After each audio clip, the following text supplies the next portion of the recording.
অন্তরে বিশ্বাস স্থাপন করার নামই হলো আকিদা। আকিদার বহুবচন হলো আকাঈদ। চিৎকার মেরে বলি সুবহানাল্লাহ। আমি আপনাদের কাছ থেকে জানতে চাই, আমরা কি আল্লাহকে দেখেছি? একটু কথা বললেন। বিশ্বাস করে কি করি না?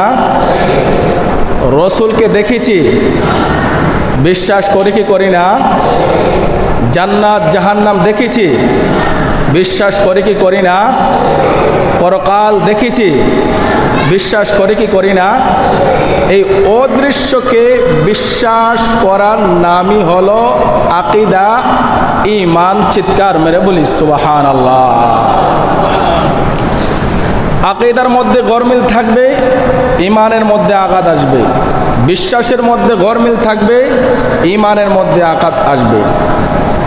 আমরা রসুলকে দেখি নাই, আল্লাহর কাছে আরজি জানাই, আল্লাহ জীবনে একবার হইল রহমাতুল লিল আলামিনকে ঘুমের ঘরে দেখায় দিও। আমরা সকলে বলি আমিন।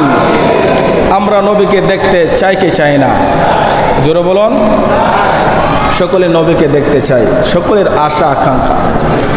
এই নবীকে আমরা না দেখে যে বিশ্বাস করতেছি, এটার নাম হলো আকিদা।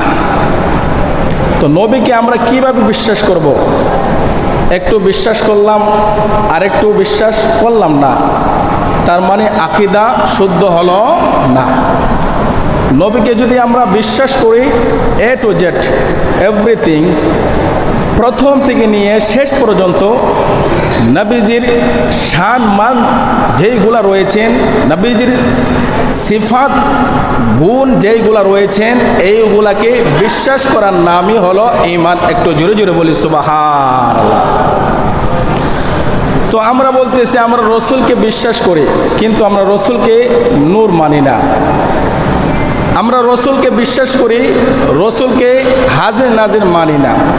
আমরা রসুলকে বিশ্বাস করি, নবী ইলমে গায়েব জানেন, আমরা মানি না।